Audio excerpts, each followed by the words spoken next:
국민대를 시청하시는 국내의 애국 시민 여러분, 정권 교체할 준비 되셨습니까?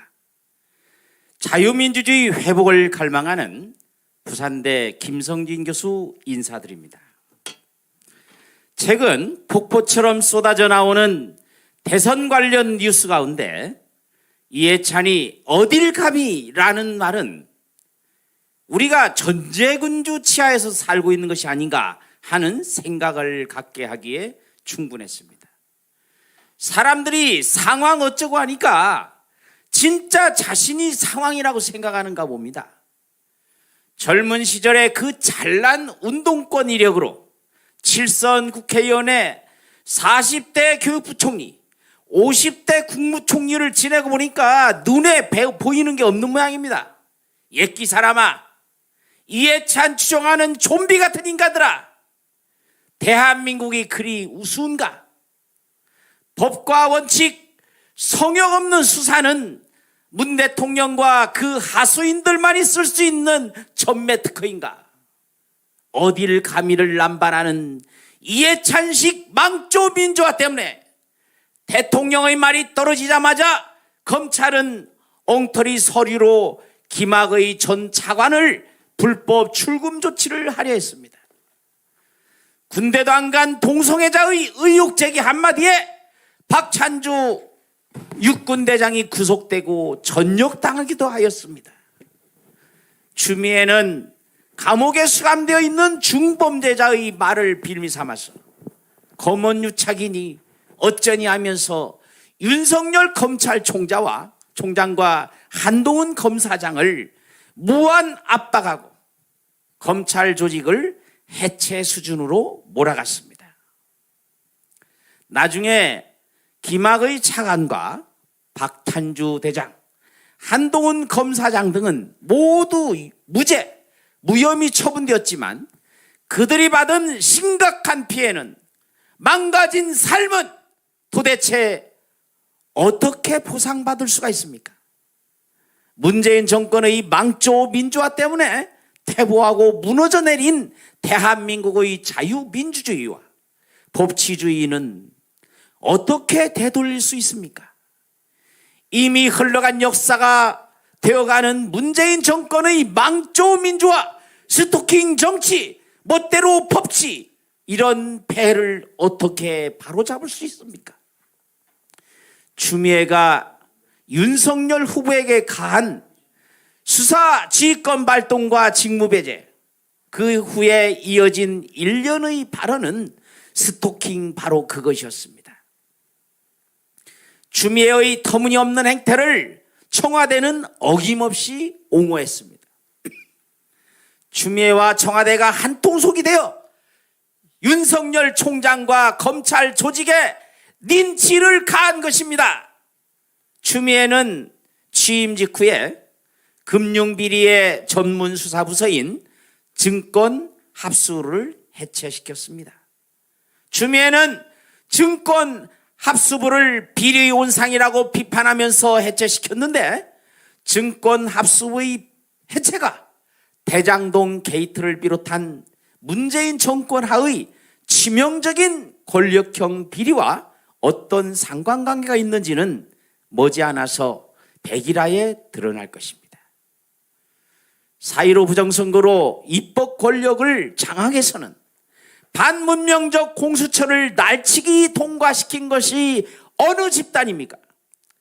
월성원전 1호기 조기 폐쇄와 관련된 수사를 방해하는 자들은 도대체 어느 집단입니까? 울산시장 선거에 대한 청와대의 불법 개입은 최근 경찰관의 법정 진술로 명백하게 입증되었습니다. 이 사건의 수사를 막은 자들은 도대체 누구입니까? 울산시장 하명수산과 사건과 연루된 황운하가 현직 대전 경찰청장의 신분으로 총선에 출마해서 지금까지 국회의원으로 활동할 수 있도록 하는 것이 도대체 어느 나라 공직선거법입니까? 최강욱인지 최감욱인지 하는 자는 조국 아들에게 불법적인 인턴 활동 확인서를 발급해 준 혐의로 작년 1월에 의원직 상실형을 선고받은 바 있습니다. 그런데도 그자는 여전히 의원으로 활동하고 있고, 작년 말에는 이른바 검수완박 입법을 반드시 관철시키겠다고 목소리를 높인 바 있습니다. 중범죄자의 증언이 검찰 조직을 압박하는 수단으로 악용되고, 범죄 혐의자가 검찰 조직을 윽박지르며 재판 거래로 대선 후보 자격을 만들었다는 의혹을 받고 있는 사람이 집권당의 대통령 후보가 될 수 있는 이런 것이 어떻게 온전한 법치주의라고 할 수 있습니까? 대통령이 내뱉는 말 한마디에 7천억 원 들여서 수리한 월성원전 1호기를 데이터를 조작해가면서 조기 폐쇄한 뒤 7,500억 원을 더 들여서 해체한다고 합니다. 뭐가 그리 감출 것이 그리 많았는지 야밤에 산자부 공무원이 사무실에 잠입해서 백수십 개의 파일을 삭제하는 불법을 저질렀습니다.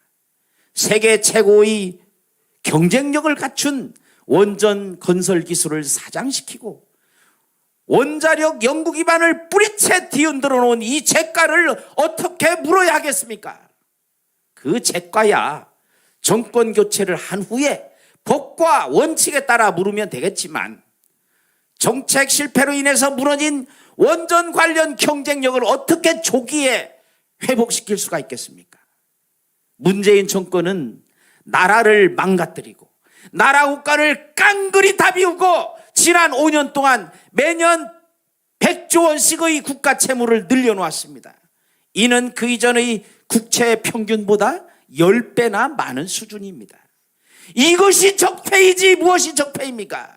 적폐를 적폐라고 불법이 있으면 법과 원칙에 따라서 수세해야 하지 않겠냐는 원론적인 발언에 대해서 대통령이 발끈하고 여당에서는 한 목소리로 후보 사퇴를 요구하고 나섰습니다. 검찰총장 재임 시에는 총장을 사퇴하라고 그리고 나서 정치하라고 하더니 이 윤석열 후보가 대선 후보가 되니까 후보 사퇴하라고 요구합니다.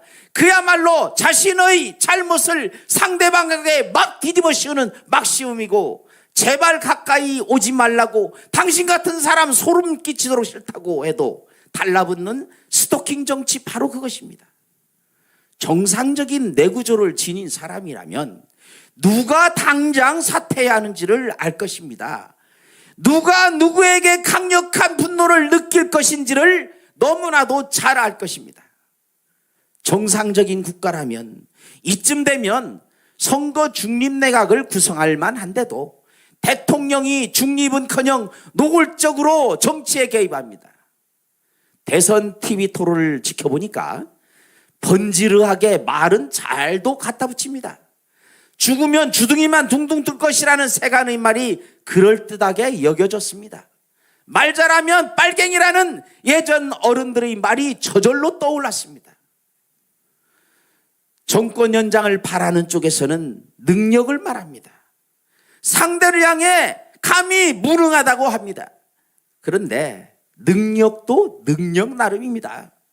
일개 기초단체장으로서도 단군 이래 최대의 권력형 비리인 대장동 게이트를 직접 설계하고 그 배우자가 공무원으로 하여금 냉장고 정리, 음식물 배달 심부름, 심지어 속옷 정리까지 하게 하는 등 거의 몸종 수준으로 갑질을 할 수 있게 하고 법인카드를 살림에 알뜰살뜰 써제켜도 무방하도록 한 것이 예사스러운 능력입니까? 궤변으로 자신의 거짓과 잘못을 덮는 것이 어찌 예사스러운 능력입니까? 저는 80년대에 고교 교사를 하면서 법조인은 머리 좋은 사람이 갈 때가 아니고 할 때가 아니고 바른 사람이 되어야 한다라고 입버릇처럼 말한 바가 있습니다. 날선 칼로는 강도질을 할 수도 있고 나무를 깎아서 집안 도구를 만들거나 음식을 조리할 수도 있습니다. 동서고금을 막론하고 나라를 말아먹고 반역질하는 자들은 언제나 머리 잘 굴리는 자들입니다. 매국노 이완용도 당대 최고의 지식인이었습니다. 최근 좌파들 사이에는 지금은 왕정제가 아닌 민주주의 체제이기 때문에 지도자의 도덕성은 그리 중요하지 않다는 궤변이 나돌고 있습니다. 지금은 조선시대 이상으로 좌파 전체주의 세상입니다. 성남시장 8년 만에 대장동에 백현동, 위례신도시 이런 등 입이 쩍 벌어질 정도의 천문학적 비리의 그분이 되었는데, 그런 사람이 대한민국의 대통령이 된다면 삼천리 금수강상이 온통 비리의 오물로 뒤덮일 것입니다. 왕창 갈아치워야 합니다. 편향된 이념에 오염된 자들이 장악하고 있는 예술계, 전교조가 장악하고 있는 교육계도 뒤집었고, 너무나도 명백한 4.15 불법 부정선거의 선거소송을 뭉개고 있는 대법원도 사법부도 왕창 갈아치워야 합니다. 4.15 부정선거 진상규명 요구를 외면하고 있는 여야 정치반 역시 판가려야 합니다. 대한민국 정부를 향해서 선전포고한 반역 괴뢰 도당을 옹호하고 미화하는 오도된 역사를 제대로 바로 잡아야 합니다. 걸핏하면 버럭 화를 내면서 어디 감히를 말하는 자들, 추미애처럼 무조건 잡아떼고 엉터리 논리로 자신의 존재감을 드러내고 있는 스토커 정치를 확실히 끝장내야 합니다. 이 모든 것이 3구 대선에 달려 있습니다. 아무리 투표를 잘해도 부정선거를 막지 못하면 그것으로 만사 끝입니다. 저들이 결코 부정선거를 획책할 수 없도록 압도적으로 지지세를 이끌어내야 할 것입니다. 그리고 반드시 야권 단일화를 만들어서 정권 교체의 굳건한 틀을 만들어내야 할 것입니다. 경청해 주셔서 감사합니다.